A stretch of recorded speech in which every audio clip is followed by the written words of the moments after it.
దేవుని వాక్యంలో నుంచి సమూయేలు మొదటి గ్రంథం 1వ అధ్యాయం 26 నుండి కొన్ని వచనాలు మనం చదువుకున్నాం. హన్న దేవుని సన్నిధిలో ప్రార్థిస్తూ ఉన్నది. ఏమని ప్రార్థన చేసింది అంటే, నా ప్రాణము తోడు నీ యొద్ద నిలిచి నేను యెహోవాకు ప్రార్థన చేసితిని. ప్రార్థన చేసిన స్త్రీని నేనే, ఈ బిడ్డను దయచేయమని యెహోవాకు నేను చేసిన మనవి ఆయన నాకు అనుగ్రహించను అన్నాడు. బిడ్డల కొరకు ప్రార్థించేవారు, బిడ్డల కొరకు ఆరాటం చెందేవారు, బిడ్డల కొరకు ఆశపడేవారు, బిడ్డల కొరకు యాగాలు చేసేవారు, ప్రయత్నం చేసేవారు చాలా మంది సమాజంలో కనిపిస్తూ ఉన్నారు. సంతానాన్ని దేవుడే ఇచ్చేవాడు, బిడ్డలను దేవుడే ఇవ్వాలి. యెషయా గ్రంథం 66వ అధ్యాయం 9వ వచనంలో ఒక మాట కనబడుతుంది. యెషయా గ్రంథం 66వ అధ్యాయం 9వ వచనం, నేను ప్రసవ వేదన కలుగచేసి కనిపింపక మానేదనా అని యెహోవా అడుగుచున్నాడు. తర్వాత, పుట్టించువాడనైనా నేను గర్భమును మూసెదనా అని నీ దేవుడు అడుగుచున్నాడు. గర్భం తెరవాలి అంటే, గర్భం దాల్చాలి అంటే యేసుక్రీస్తు ప్రభువారు మాత్రమే చేయగలిగిన వాడు. దేవుడే తన కార్యాన్ని జరిగిస్తాడు. ఎఫెసు పత్రికలో వ్రాయబడిన మాట, విత్తనం ఇచ్చేవారు మీరే ఉన్నారు కానీ శరీరాన్ని ఇచ్చేవాడు దేవుడు. గర్భఫలం యెహోవా అనుగ్రహించు బహుమానం. గర్భఫలాన్ని దేవుడే ఇచ్చేవాడుగా ఉన్నాడు. బిడ్డలను దేవుడు అనుగ్రహిస్తాడు. నువ్వు ఎన్ని ప్రయత్నాలు చేసినా, ఎన్ని ప్రయాణాలు చేసినా, నువ్వు ఏ ప్రయోగం చేసినా దేవుడు గర్భఫలాన్ని ఆయన మూసివేయడు కానీ ఇస్తాడు. అయితే ఆయన చేతిలోనే ఉన్నది. బైబిల్ గ్రంథంలో దాని కొరకు ప్రయాసపడిన వారు, పోట్లాడిన వారు, భర్తతో గొడవ పడిన వారు, కుటుంబంలో అలజడి వేగించిన వారు చాలా మంది కనిపిస్తున్నారు. కానీ సంతానం దేవుని చేతిలో మాత్రమే ఉన్నది. పుట్టించువాడనైనా నేను గర్భఫలముని ఇయ్యక మానదనా అన్నాడు. అంటే గర్భఫలాన్ని ఎవరివ్వాలి? దేవుడే ఇస్తాడు. కానీ గర్భఫలాన్ని దానికోసం చాలా ప్రయత్నాలు లోకంలో చేస్తూ ఉన్నారు. ఈ మధ్య కాలంలో ఒక కుటుంబానికి వెళితే ఎక్కడికో వెళ్ళి ఒక పండు తెచ్చుకున్నారట. ఏం పండు అంటే జామ పండు అంట. ఎందుకు తెచ్చుకున్నారమ్మా దీన్ని అంటే, పిల్లల కోసం ఇది తింటే పిల్లలు కలుగుతారు అని ప్రార్థన చేసుకొని తీశారట. జామ పండులో లేదు, నువ్వు తినే పలహారంలో లేదు. మన మధ్యలో ఉన్న దేవుని దాసులు కూడా చాలా సంవత్సరాలుగా వారు ఉన్నవారే కానీ దేవుడే వారికి గర్భఫలాన్ని అనుగ్రహించాడు. గర్భఫలం దేవుడిచ్చు బహుమానం. పిల్లలు ఎవరు అంటే దేవుడిచ్చే బహుమానం. బైబిల్ గ్రంథంలో వ్రాయబడిన మాట 127వ కీర్తన 3వ వచనం చూడండి. కీర్తన 127వ కీర్తన 3వ వచనం. 127వ కీర్తన 3వ వచనంలో ఒక మాట కనబడుతుంది. కుమారులు యెహోవా అనుగ్రహించు స్వాస్థ్యం అన్నాడు. కుమారులు అనగా ఇంగ్లీష్ లో హెరిటేజ్ అని రాయబడింది, మరొక ట్రాన్స్లేషన్ లో ప్రాపర్టీ అని రాయబడింది. వారు దేవుని ఆస్తి, దేవుని స్వాస్థ్యం. దేవుడే గర్భఫలాన్ని ఇవ్వగలిగిన వాడు. దేవుని ఆస్తిని దేవుడు ఎవరికైనా ఇస్తాడు. గర్భఫలం దేవుడిచ్చే బహుమానం. అక్కడ అన్నాడు గర్భఫలం ఆయన ఇచ్చు బహుమానమే అన్నాడు. అది స్వాస్థ్యం, అది బహుమానం. మరలా అన్నాడు, వారు యవన కాలమందు పుట్టిన కుమారుడు బలవంతుని చేతిలో బాణముల వంటి వారు అన్నాడు. వారు దేవుని బాణాలు, వారు దేవుని బాణాలుగా ఉన్నారు. 128వ అధ్యాయం కీర్తన చూస్తే 3వ వచనం, నీ లోగిట నీ భార్య ఫలించు ద్రాక్షావళి వలె ఉండును, నీ భోజనపు బల్ల చుట్టూ నీ పిల్లలు ఒలివ మొక్కలు వలె ఉంటారు. ఒలివ మొక్కలు వారే ఉద్యానవనం, వారే పూల తోట, వారే నీకు బంగారం, వారే నీకు ఒలివ మొక్కలు. ఒలివ సంపద గుర్తు. ఒలివ ఆరోగ్యానికి వాడతారు. గుండె జబ్బులున్న వారు ఒలివ నూనెను వాడతారు. బాగు చేయగలిగింది ఒలివ. అయితే ఒక సంపద లాంటి వారు సంతానం లేకపోతే వినండి, సమాజంలో నీకు విలువ లేదు. పిల్లల ద్వారానే నీకు విలువ, పిల్లల ద్వారానే నీకు ఘనత, పిల్లల ద్వారా నీకు ఆదరణ కలుగుతుంది, పిల్లల ద్వారానే నీకు సంతోషం కలుగుతుంది. పిల్లలు లేని వారిని అడిగితే వారు ఎంత బాధలో ఉన్నారో తెలుస్తుంది కదా. చాలాసార్లు పిల్లల విషయం మనం నిర్లక్ష్యంగా మనం చూస్తూ ఉంటాం. అందుకే బైబిల్ గ్రంథంలో ఒక మాట కనబడుతుంది, తల్లిదండ్రులు పిల్లల కొరకే గాని పిల్లల తల్లిదండ్రుల కొరకు కాదట. మనం అనుకుంటున్నాం నాకు పిల్లలు నా కోసమే, పిల్లలు నా కోసం కాదు. నీవే పిల్లల కోసం దేవుడు ముందుగా నేను సృష్టించాడు. దేవుడు తన వాక్యంలో రాబడిన మాట చూస్తే సమూయేలు మొదటి గ్రంథం 16వ అధ్యాయం 12వ వచనం చూస్తే నేను కోరుకున్నవాడు ఇతడే అని అన్నాడు. దేవుడు కోరుకున్నాడు పిల్లలను, అందుకే దేవుడు సంతానాన్ని ఇచ్చాడు. 139వ అధ్యాయం చూస్తే కీర్తన 139వ కీర్తన చూడండి 14వ వచనం. 139:14. 13వ వచనం నుండి చదువుకుందాం. నా అంతరింద్రియములను నీవే కలగచేసితివి, నా తల్లి గర్భమందు నన్ను నిర్మించిన వాడవు నీవే.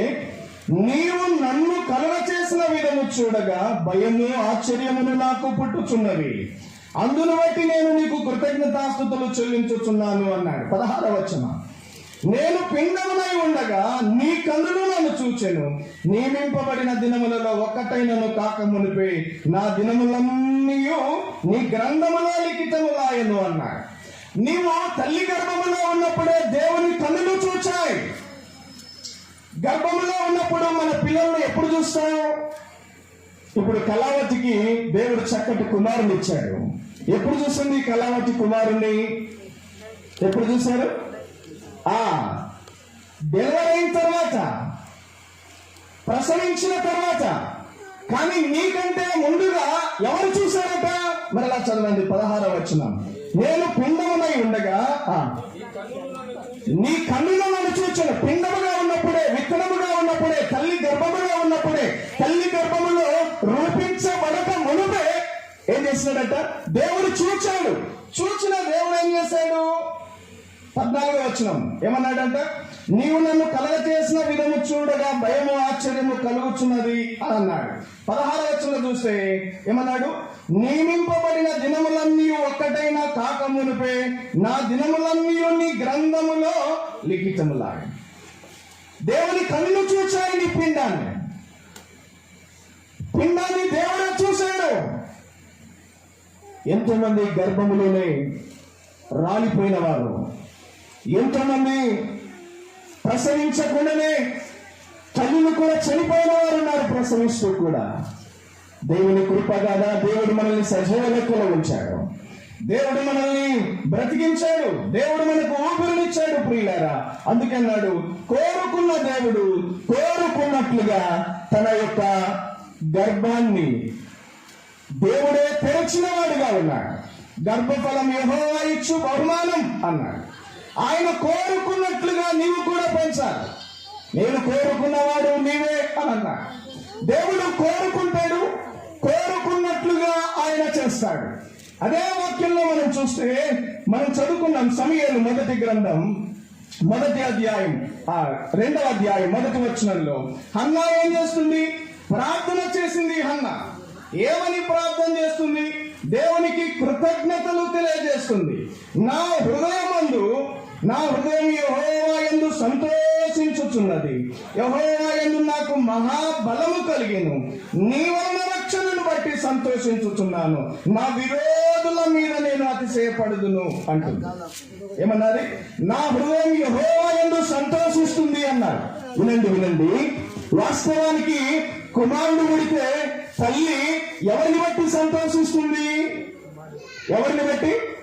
కుమారుని బట్టి సంతోషిస్తుంది. కానీ హన్నా జీవితాన్ని మనం చూస్తే ఎవరిని బట్టి సంతోషిస్తుంది? నా హృదయం యెహోవా యందు సంతోషించుచున్నది అంటుంది. ఎవరిని బట్టి? దేవుని బట్టి సంతోషిస్తుంది. కొన్నిసార్లు దేవుడు మనకిచ్చిన దాన్ని బట్టి సంతోషిస్తాం మనం, కానీ దేవుని బట్టి సంతోషించే వారం కావాలి. పిల్లలు లేకపోతే పిల్లలు కావాలని ప్రార్థిస్తాం. పిల్లలు కలిగిన తర్వాత దేవుని దగ్గరికి ఎందుకమ్మా రాలేకపోతున్నాం ప్రార్థన కంటే ఏం చెప్తాం మనం? పిల్లలు ఏడుస్తున్నారన్నా అంటాం. ఉద్యోగం లేనప్పుడు ఉద్యోగం కావాలని ప్రార్థన చేయమని కోరుతాం. ఉద్యోగం వచ్చిన తర్వాత ఎందుకు ప్రార్థనకు మందిరానికి రాలేకపోతున్నామంటే ఏం చెప్తాం? ఉద్యోగం సెలవు లేదన్నా అని చెప్తాం. ఆరోగ్యం లేనప్పుడు ఆరోగ్యం కోసం ప్రార్థించమని కోరుతాం. ఆరోగ్యం వచ్చిన తర్వాత ఎందుకు దేవుని దగ్గరకు రాలేకపోతున్నామంటే ఏం చెప్తాం? పని బిజీ అయిపోయినన్నా టైం దొరకట్లేదంటాం. దేవుడు మనకి ఇచ్చిన దాన్ని బట్టి సంతోషిస్తున్నాము కానీ దేవుని బట్టి, ఇచ్చిన ప్రభువుని బట్టి మనం సంతోషించగలుగుతున్నామా? హన్న దేవుని సన్నిధిలో యెహోవా యందు సంతోషిస్తుంది ఆమె హృదయం, యెహోవా యందు ఆనందిస్తుంది ఆమె హృదయం. తల్లిగా తండ్రిగా పిల్లల కోసం నువ్వు పడే ఆరాటం మంచిదే, పోరాటం మంచిదే, ప్రయాసం మంచిదే, ఆయాసం మంచిదే. కానీ పిల్లల ద్వారా నువ్వు దేవుణ్ణి స్తుతించగలుగుతున్నావా? దేవునిలో ఆనందించగలుగుతున్నావా? దేవుడు మనకిచ్చిన దాన్ని బట్టి దేవుణ్ణి యందు మనం సంతోషించగలగాలి. పిల్లరా, హన్న ప్రార్థించింది దేవుని సన్నిధిలో. తనకున్నటువంటి బాధ మొదటి అధ్యాయంలో చూస్తే కుటుంబంలో ఏడ్పు, దుఃఖం, ప్రలాపం, విచారంతో నిండిపోయింది. దుఃఖాక్రాంతురాలై దేవుని సన్నిధిలో కూర్చుంది. అసలు భోజనమే చేయట్లేదు పిల్లలు లేకపోతే.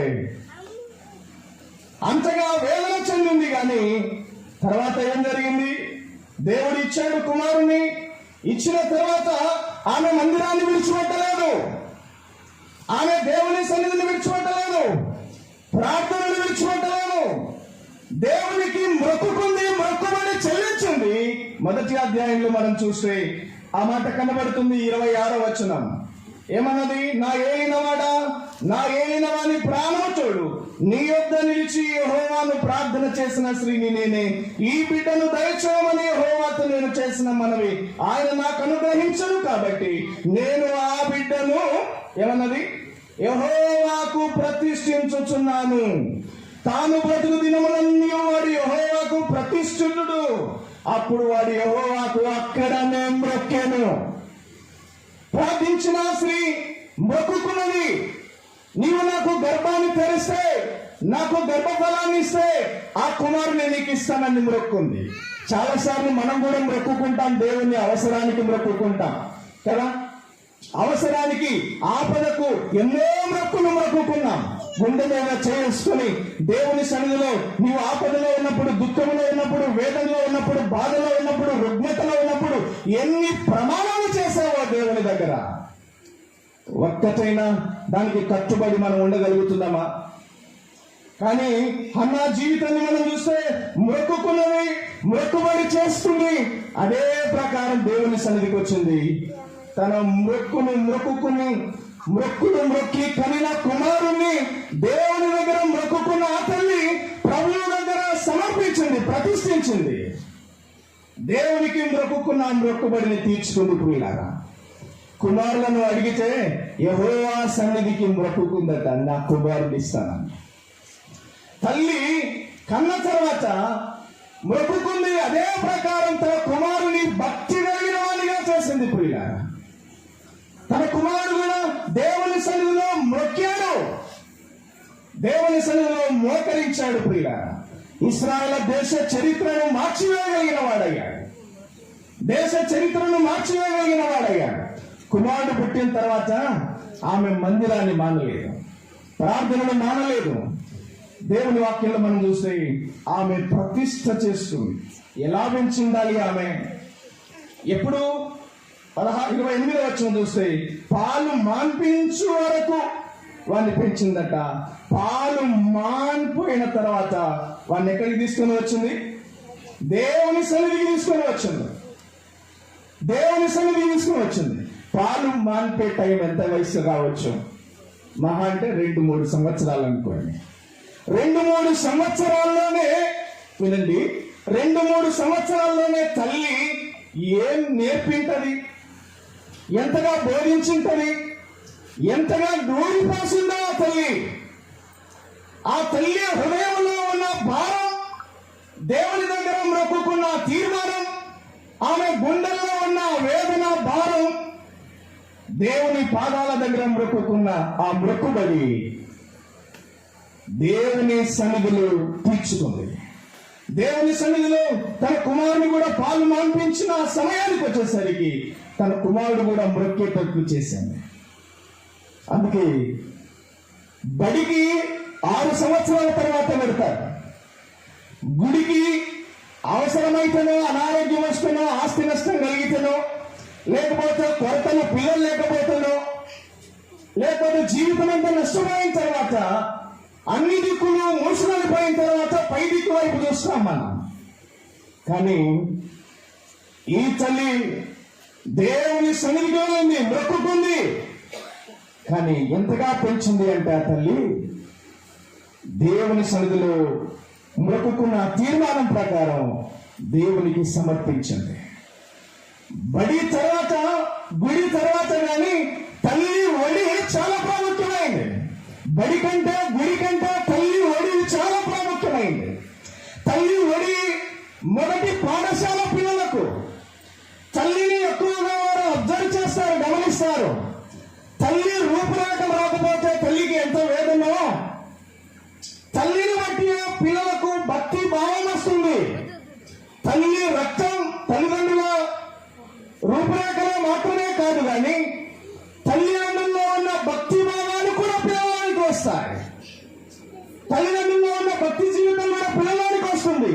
తల్లి మొక్కింది దేవుని సన్నిధిలో, తన కుమారుడు మొక్కాడు. తల్లి మోకరించి ప్రార్థించింది, కుమారుడు కూడా మోకరించి ప్రార్థిస్తున్నాడు. నువ్వేం చేస్తావో నీ పిల్లలు కూడా అదే చేస్తారు. మనం ఏమి చేస్తామో వారు కూడా అలాగే చేస్తారు. పిల్లలారా, ఎలా పెంచింది, మనం ఎలాగ పెంచాలి? దేవుని వాక్యంలో మనం జ్ఞాపకం చేసుకుంటే పిల్లలారా, ప్రార్థన చేసింది. 99వ అధ్యాయం చూడండి. 99వ అధ్యాయం కీర్తన 6వ వచనం. తల్లి ప్రార్థన చేసింది, కుమారుడు కూడా ఏం చేస్తున్నాడు? కీర్తన 99వ కీర్తన 6వ వచనం. 6వ వచనం, 99వ కీర్తన 6వ వచనం. ఆయన యాజకులలో మోషే అహరోనులు ఉండిరి. ఆయన నామమును బట్టి ప్రార్థన చేయ వారిలో సమూయేలు ఉండేను. ప్రార్థన చేయ వారిలో సమూయేలు ఉన్నాడు. తల్లి ప్రార్థించింది, ప్రార్థన నేర్పింది. అయితే ప్రార్థించే వారిలో సమూయేలు కూడా ఉన్నాడు. నువ్వేం నేర్పుతావో వాళ్ళల్లోనే, వారితోనే మన పిల్లలు తిరుగుతూ ఉంటారు. ప్రియులారా, సమూయేలు ప్రార్థించే వారిలో చేరాడు. అందుకే సమూయేలు ఏం చేస్తున్నాడు అంటే, నీ పిల్లలు కూడా సమూయేలు వలె. సమూయేలు ఏం చేస్తున్నాడు? తల్లి అదే చేసింది, తల్లి చేసిందే పిల్లలు చేశారు. కానీ పిల్లలు ఒక మట్టి ముద్ద లాంటి వారట. మట్టి ముద్దను గోడకు తీసుకొని గట్టి కొడితే ఏమవుతుంది? అతుకపోతుంది. అది ఎండిపోయిన తర్వాత, అది పచ్చిగా ఉన్నప్పుడు ఎలాగుందో ప్రింట్, గట్టిగా అయిన తర్వాత కూడా అలాగే ఉంటుంది. పిల్లల మనసులు కూడా అవే, చిన్నప్పటివి జ్ఞాపకాలు అలాగే ఉంటాయి. అందుకే బాలుడు నడవలసిన త్రోవను వానికి నేర్పుని, వాడు పెద్దవాడైనప్పుడు తొలగిపోడు అన్నాడు. అంటే బాల్యంలోనే వాటిని నేర్పించగలగాలి, పెంచగలగాలి. మొక్కలు వంగనిది మానై వంగ. అంటే వంచగలిగిన స్థలం అప్పుడే, నేర్పించగలిగింది ఆ స్థలమే. కాబట్టి బాల్యంలోనే దేవుని వాక్యాన్ని నేర్చుకోవాలి. తిమోతి నేర్చుకున్నాడు. తల్లిలో ఉన్న విశ్వాసం, లోయలో ఉన్న విశ్వాసం తిమోతిలోనికి వచ్చింది.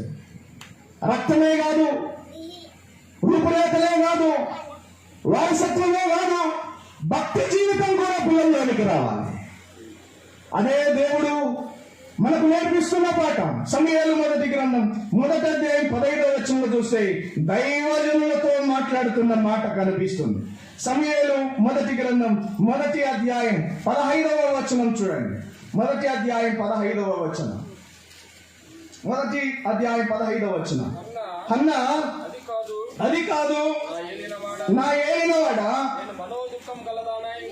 నేను మనోదుఖం కలిగిన దానై ఉన్నాను. చాలు. అక్కడ ఏమంటున్నాడంటే, హన్న దైవజనునితో అంటుంది, నా ఏలినవాడా అని మాట్లాడుతుంది దైవజనునితో. 2వ అధ్యాయం 11వ వచనం చూడండి. 2వ అధ్యాయం 11వ వచనం. తర్వాత ఎల్కానా రామాలోని తన ఇంటికి వెళ్ళిపోయాను. అయితే ఆ బాలుడు యాజకుడైన ఏలీ ఎదుట యెహోవాకు పరిచర్య చేయుచు. చాలు. సమూయేలు ఏం చేస్తున్నాడంటే పరిచర్య చేస్తున్నాడు.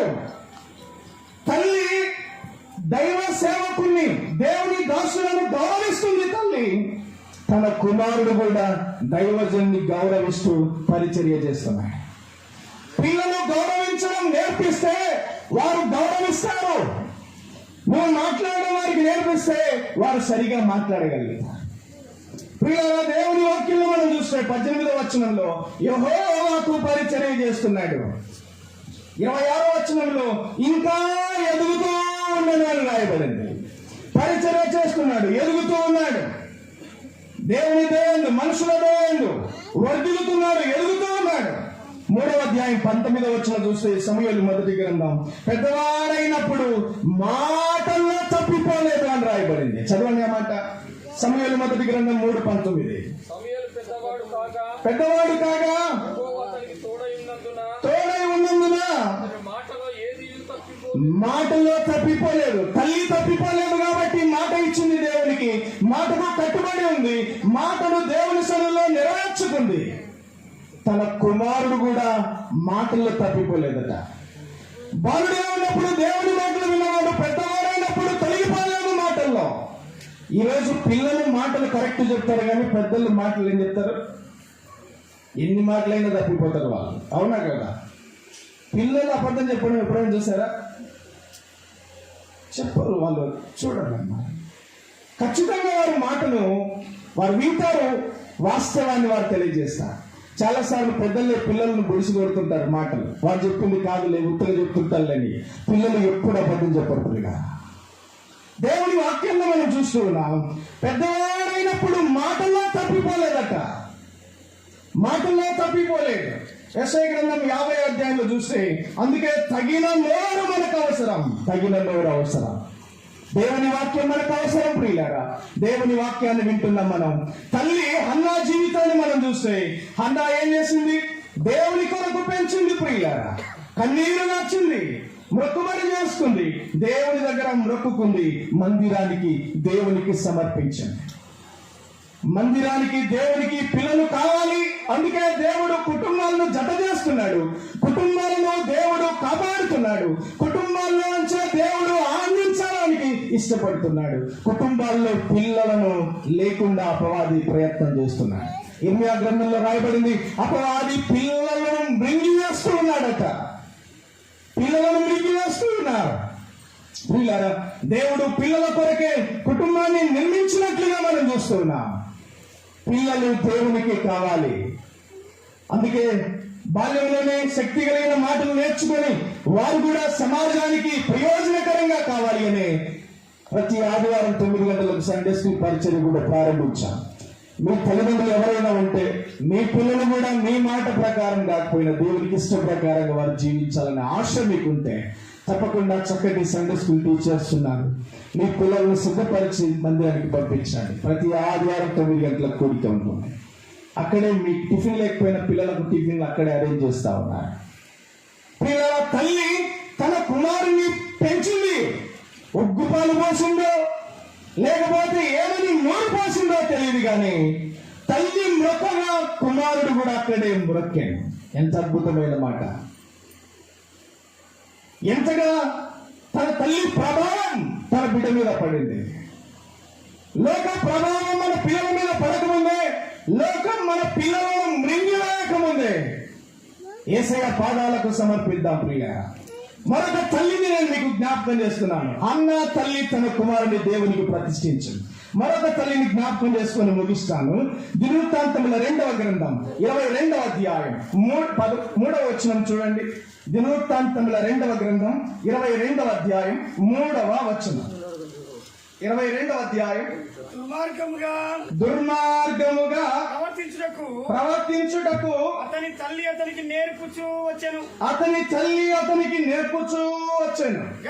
గనుక అతడును అహాబు సంతతి వారి మార్గమందు నడిచెను. 2వ వచనం చదవండి అన్న. 2వ వచనం. అహజ్యా ఏలన ఆరంభించినప్పుడు 42 ఏళ్ల వాడై యెరూషలేములో 1 సంవత్సరము ఏలెను. అతని తల్లి ఓమీ కుమార్తె ఆమె పేరు అతల్యా. మరొక తల్లి పేరు అతల్యా. మొదటగా చెప్పబడిన తల్లి పేరు హన్నా. హన్నా అంటే కృప, కనికరం అని అర్థం. ఆమె తన కుమారుని దేవునికి సమర్పించింది. మరొక తల్లిని జ్ఞాపకం చేస్తున్నాను. ఆ తల్లి పేరు అతల్య. ఆ తల్లి ఏం చేస్తుంది? దుర్మార్గముగా ప్రవర్తించుటకు ఏం చేసింది? అతనికి నేర్పుచూ వచ్చిందట. ఎవరిమే? పక్కించాలే కాదు, పెంచుకున్నామే అసలే కాదు. సొంత తల్లి గర్భాన ధరించి పిల్లలను కన్న తల్లి తన పిల్లలకు ఏం నేర్పిస్తుంది? అమ్మ వినండి. తల్లి ఏం నేర్పిస్తుందట? దుర్మార్గముగా ప్రవర్తించుటకు అతనికి నేర్పుచూ వచ్చాడు. తల్లి ఏం నేర్పిస్తుందండి? దుర్మార్గంగా ప్రవర్తించడం నేర్పిస్తుందా? ఎంత విడ్డూర్యం, ఎంత ఆశ్చర్యం! ఇది ఏమి కాలం? తల్లిదండ్రుల పిల్లలను దుర్మార్గులను చేస్తున్నారా? ఇదేంటి ఆశ్చర్యం, విచారం లేదు. దేవుని వాక్యంలో మనం చూస్తే దుర్మార్గముగా ప్రవర్తించుటకు అతని తల్లి అతనికి నేర్పొచ్చు వచ్చను అన్నాడు. 4వ వచనం చూడండి. 4వ వచనం. అహాబు సంతతి వారి వలనే అతడు యెహోవా దృష్టికి చెడు నడత నడిచాడు అన్నాడు. తర్వాత అతని తండ్రి మరణమైన తర్వాత వారు అతనికి ఆలోచనకర్తలై అతని నాశనానికి కారణమయ్యారు. చెడ్డ ఆలోచనలు నాశనానికి కారణమయ్యారు. చెడు స్నేహం, చెడ్డ సహవాసం వారి ఆలోచనలు చెడిపోయాయి. వారి నడత చెడ్డ నడత ఏర్పడింది. పిల్లరా, ఎంత విచారకరం! తల్లి నేర్పిస్తున్న బోధలో వారు నడుస్తూ ఉంటాయి పిల్లలు. ఏ తల్లి ఆమె? అతల్య. దుర్మార్గంగా ప్రవర్తించడం నేర్పిస్తుందంట. కొందరు తల్లిదండ్రులే పిల్లలకు తాగడం నేర్పిస్తారు, తెలుసా మీకు? తల్లిదండ్రులే కూర్చొని పిల్లలకు త్రాగించేవారు ఉన్నారు, నేను చూశాను. తల్లిదండ్రులే చెడిపోయిన వారిని ఇంకా ప్రోత్సహించేవారు ఉన్నారు. ఈ మధ్య తల్లిదండ్రులు కూడా ఎలాగున్నారంటే, త్రాగి అల్లరిగా తిరిగే వాడిని మంచోడు అంటారు, మంచిగా ఉన్నవాడిని ద్వేషిస్తూ ఉంటారు కొందరు. తల్లి దుర్మార్గంగా ప్రవర్తించడానికి అతనికి నేర్పొచ్చుకోవచ్చును. చెడ్డ సహవాసం. తర్వాత భాగంలో మనం చూస్తే ఏం చేశాడట? నాశనమైపోయాడు. ఎంత విచారకరం ప్రియారా! తల్లి బోధన ఇది. తల్లి ఇలాగూ చేయగలుగుతుందా? తల్లి ఆలోచన. 7వ వచనం చూడండి. 7వ వచనం అక్కడే. 7వ వచనం ఏమన్నాడు? యెహోరాము వద్దకు అతడు వచ్చుట చేత దేవుని వలన అతనికి నాశనం కలిగెను అని రాబడి. ఇదేంటి దేవుని వలన నాశనం ఏంటి? ఇక రాబడిన మాట చూస్తే యెహోరాముతో కూడా వెళ్ళాడు. వెళ్ళకూడని ఆలోచనలు కలిగి చేయరాని ఆలోచనలు చెడ్డ నడతను బట్టి దేవుడే నాశనానికి అప్పగించాడు. వారి సహవాసాన్ని బట్టి, వారి జీవితాన్ని బట్టి, వారి ఆలోచనలు బట్టి, వారి తలంపులను బట్టి నాశనానికి అప్పగించినట్లుగా మనం చూస్తున్నాం. 12వ వచనం చూస్తే అక్కడ ఒక మాట రాయబడింది. 12వ వచనం. 6 సంవత్సరములు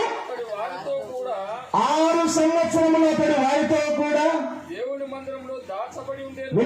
వినండి. దేవుని మందిరములో దాచబడి ఉండేను. ఆ కాలమున అతల్య దేశమును పాలించెను. చాలు 6 సంవత్సరాల వరకు దేవుని మందిరంలో దాచబడ్డాడు. వింటున్నారా? ఎక్కడ దాచబడ్డాడు? దేవుని మందిరంలో దాచబడ్డాడు. దేవుని మందిరంలో దాచబడిన పిల్లలు, దేవుని మందిరంలో ఉన్న పిల్లలకు భద్రత ఉన్నది. దేవుని మందిరంలో దీవెన ఉన్నది. దేవుని మందిరంలో ఆశీర్వాదం ఉన్నది. దేవుని మందిరంలో ఆనందం ఉన్నది. దేవుని మందిరంలో తృప్తి ఉన్నది. దేవుని మందిరంలో సంతోషం ఉన్నది. దేవుని మందిరంలో సమృద్ధి ఉన్నది. దేవుని మందిరంలో మేలులు ఉన్నాయి. కానీ ఆ దేవుని మందిరంలో దాచబడ్డాడు. ఎంతవరకు? 6 సంవత్సరాల వరకు. తర్వాత చెడు సహవాసం ఏర్పడింది. తల్లి అధికారంలో ఉంది. అధికారి పిల్లలు ఎలాగుంటారు? అధికారం తండ్రివైనా తల్లివైనా పిల్లలనే రాజ్యం అన్నట్లుగా అయిపోయింది నేటి సమాజంలో కూడా. కానీ పిల్లలు ఏమయ్యారు? బరి తెగించాడు, విచ్చలవిడిగా జీవిస్తూ ఉన్నాడు. న్యాయాధిపతుల గ్రంథం 2వ అధ్యాయం 10వ వచనం చూడండి. న్యాయాధిపతుల గ్రంథం 2వ అధ్యాయం 10వ వచనం. కానీ వారు ఎలాగున్నారంటే దేవుని ఎరుగని తరం పుట్టింది అక్కడ. 2వ అధ్యాయం 10వ వచనం. వారందరూ ఆ తరము వారందరూ తమ పితరుల యొద్దకు చేర్చబడి వారి తర్వాత యెహోవానైనను ఆయన ఇశ్రాయేలుల కొరకు చేసిన కార్యములనైనను ఆయన చేసిన కార్యములనైనను ఎరుగని తరం ఒకటి. ఎరుగని తరం. దేవుని ఎరుగరు, దేవుని కార్యాలు ఎరుగరు. దేవుడు ఎన్ని కార్యాలు చేశాడండి నీకు, ఎన్ని మేలు చేశాడు నీకు, ఎన్ని ఉపకారములు చేశాడు. దేవుని ఎరుగరు, దేవుని కార్యాలు ఎరుగని తరం, విశ్వాసము లేని తరం, ప్రార్థన లేని తరం, దేవునికి దూరమైపోయే తరం, వ్యభిచార తరం. ఈ తరములో మానవుడు దేవుని కార్యాలను ఎరగలేని వాడిగా బ్రతుకుతున్నాడు. దేవుని ఎరగలేకపోతున్నాడు, దేవుని కార్యాలు గుర్తించలేకపోతున్నాడు. సోదరుడా, సోదరి, ఈ మాట్లాడకిస్తున్న ప్రియ బిడ్డలారా, దేవుణ్ణి ఎరిగావా? అమ్మా, దేవుణ్ణి ఎరిగారా? దేవుడు చేసిన కార్యాలైనా ఎరుగుతున్నామా? దేవుని మేలులను మనం ఎరగగలుగుతున్నామా? అందుకే అన్నాడు సమూయేలు మొదటి గ్రంథం 2వ అధ్యాయం 12వ వచనం చూస్తే, ఏలి కుమారులు యెహోవాను ఎరుగని వారై మిక్కిలి దుర్మార్గులయ్యారట. దేవుని ఎరుగని వారు, దేవుని భయం, దైవ భయం లేనివారు దుర్మార్గులు అవుతారు. దేవుడు లేదు, దైవం లేదు అని బ్రతికేవారు. దేవునికి భయపడిన వాడు లోకములో దేనికి భయపడడు. దైవ భయం కలిగిన వాడు సమాజానికి ప్రయోజనకరమైన వాడిగా ఉంటాడు. వారు దుర్మార్గులయ్యారు. అతల్య కుమారుడు దుర్మార్గులయ్యాడు, చెడు నడత నడిచాడు, చెడ్డ స్నేహితులతో సహవాసం చేశాడు, చెడ్డ ఆలోచనలు చేశాడు, నాశనానికి కారణమైపోయాడు.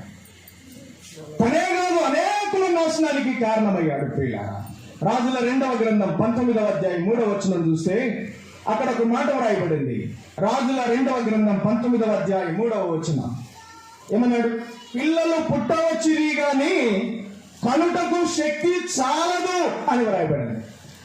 చాలా వరకు మనం చూస్తున్నాం, ఎంతో మంది పిల్లలను కనలేక చనిపోతున్న వారు సమాజంలో మనం చూస్తూ ఉన్నాం. నువ్వు బ్రతికావంటే, నీవు ఇంకా సజీవ లెక్కలో ఉన్నావంటే దేవుని కృప. కానీ దేవుని మనం ఎదిగామా? దేవుని కార్యాలను మనం ఎరుగుతూ ఉన్నామా? దేవుడు మనల్ని సజీవ లెక్కలో ఉంచాడు ప్రియులారా. అందుకే 2వ దినవృత్తాంతముల గ్రంథం 25వ అధ్యాయం 4వ వచనంలో చూస్తే తల్లిదండ్రులు, అక్కడ చదవండి ఒక మాట. తండ్రులు పిల్లల కొరకును పిల్లలు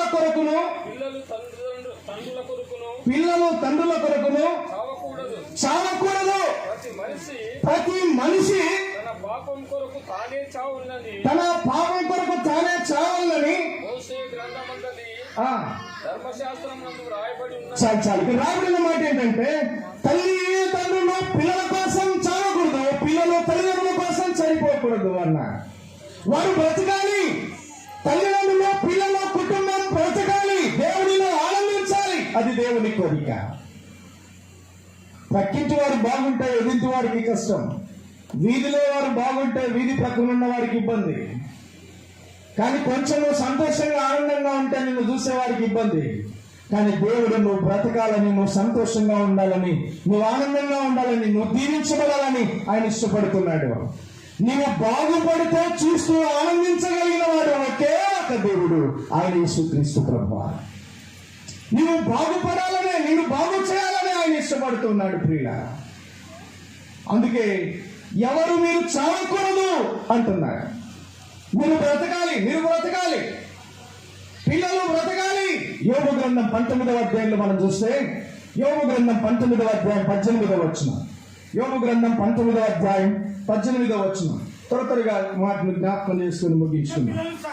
చిన్నపిల్లలు సహా నన్ను తృణీకరించెదరు, చూచిన ఎడల నా మీద దూషణలు పలికెదరు. పిల్లలు ఏం చేస్తున్నారు? దూషణ మాటలు నేర్చుకుంటున్నారట ప్రియులారా.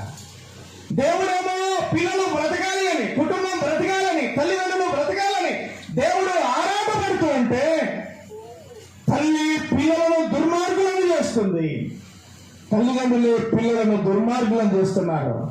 పిల్లలు ఏమయ్యారు? చెడిపోయారు, చెడునడత నడిచారు. పిల్లలు దూషణ మాటలు మాట్లాడుతున్నారట. దూషణ మాటలు మాట్లాడుతుంటే 21వ అధ్యాయం 11వ వచనం చూడండి. యోబు గ్రంథం 21వ అధ్యాయం 11వ వచనం. యోబు గ్రంథం 21వ అధ్యాయం 11. తమ పిల్లలను మందలు మందలుగా బయటికి పంపుదురు, వారి పిల్లలు నటనము చేయుదురు. పిల్లలకు నటన నేర్చుకుంటున్నారట. పిల్లలు తల్లిదండ్రుల పిల్లలను ప్రోత్సహిస్తున్నారు నటన నేర్చుకోవడానికి, చెడిపోవడానికి, పాడు కావడానికి, పతనం కావడానికి, నాశనం కావడానికి, దుర్మార్గం కావడానికి తల్లిదండ్రులే ప్రోత్సహిస్తున్నారంటే ఎంత విచారం ప్రియ. వారు నటన నేర్చుకుంటున్నారట, దూషణ మాటలు పలుకుతున్నారట. ప్రార్థించినాడు, వారి మనసులో దేవుని దూషించినారేమో, దేవునికి వచ్చాడట. హన్న బిడ్డల కొరకు ప్రార్థించింది, దేవునికి సమర్పించింది. నీ నా జీవితాల్లో దేవునికి సమర్పించే తల్లులు కావాలి. ఈ రాత్రి దేవుని మాటలు ఆలకిస్తుండగా తల్లిదండ్రులకు ఒక సవాల్. నీ పిల్లలకు నువ్వు సంపాదించే ఆస్తి ఏంటంటే నువ్వు దేవునికి సమర్పిస్తే. సమయాలు తల్లి దేవునికి సమర్పించింది. పిల్లలు లేనప్పుడు కన్నీరు వచ్చింది, రొమ్ము కొట్టుకుంది, కడుపు మాడగొట్టింది, దేవుని సన్నిధిలో మోకరించి కన్నీరు కార్చింది. అయితే కుమారుడు కలగగా సమర్పించింది. దేవుని సేవకుల ఎదుట పరిచర్య చేసేవాడిగా తయారు చేసింది. ఇశ్రాయేలు దేశ చరిత్రను మార్చేయగలిగిన వాడిని చేసింది. తల్లిదండ్రులకు ఒక సవాల్. నీ పిల్లలను నువ్వు ఏం చేయగలుగుతున్నావు? కలెక్టర్లు, కండక్టర్లు, రాజకీయ నాయకులు సమాజంలో ఉన్నారు, కానీ